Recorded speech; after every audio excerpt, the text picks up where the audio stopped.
Non, ne me quitte pas! Je suis désolée, c'est fini. Mais le bébé! Elle a fait son choix. Je n'ai pas quitté Kelvin parce que je ne l'aimais pas. En fait, ce garçon m'aimait avec chaque morceau brisé de lui-même. Mais l'amour ne paie pas le loyer à Lekki. L'amour ne pouvait pas acheter un billet d'avion pour Dubaï.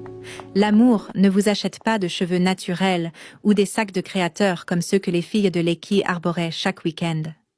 Kelvin et moi partagions autrefois un matelas sur le sol de son appartement d'une pièce quelque part à Agege. Il pouvait à peine se nourrir lui-même, alors s'occuper de moi. Parfois, il empruntait de l'argent pour m'acheter des serviettes hygiéniques.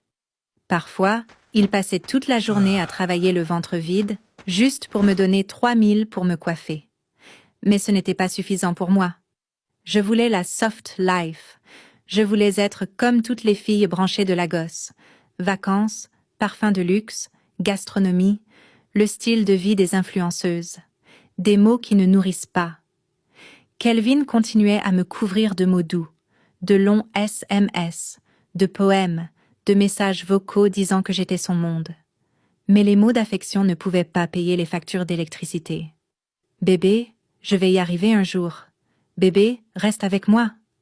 Mais la fin n'écoute pas les citations de motivation. Puis je l'ai rencontré dans un lounge sur Victoria Island. Il était plus âgé, riche, confiant, exhalant la richesse comme un parfum. Sa montre aurait pu payer le loyer de Kelvin pour l'éternité. Son sourire promettait le luxe, sa présence criait le pouvoir. Il m'a dit qu'il s'appelait Richard, père de 3 beaux enfants, mari d'une femme qu'il décrivait comme émotionnellement distante. Je m'en fichais. Père, mari, pasteur, marié à 10 femmes. Rien de tout cela n'avait d'importance. Je ne cherchais pas des émotions. Je cherchais à m'échapper. Quand il m'a dit qu'il s'occuperait de moi, quelque chose en moi a changé définitivement. Il m'a donné la vie dont j'avais toujours rêvé. Vacances, vêtements de créateur, un appartement entièrement meublé à Lekki, des cadeaux qui faisaient jalouser les autres femmes. Plus Richard m'offrait ce style de vie, plus Kelvin devenait une nuisance. Il appelait trop. Il posait trop de questions. Il sentait qu'il me perdait, et il s'est battu de la seule façon qu'il connaissait, avec amour. Rien d'autre.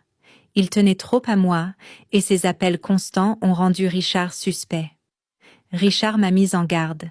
Soit je coupais les ponts, soit c'est lui qui me quitterait. Et j'ai su instantanément qu'un garçon fauché ne valait pas la peine de perdre un style de vie en classe G. Je suis allée chez Kelvin, j'ai fait mon sac, et je lui ai dit que c'était fini. Il a pleuré. Il a supplié. Il m'a tenu les mains. Il a demandé ce qu'il avait fait de mal et je suis restée là, le cœur de pierre, à le regarder s'effondrer. Je suis partie sans regarder en arrière. Kelvin se tenait devant sa maison, les larmes trempant sa chemise, regardant une Mercedes-Benz classe G noire m'emmener hors de sa vie pour de bon. Pendant une fraction de seconde, la culpabilité m'a serré le cœur. Puis, le siège en cuir a épousé mon dos et la culpabilité a disparu.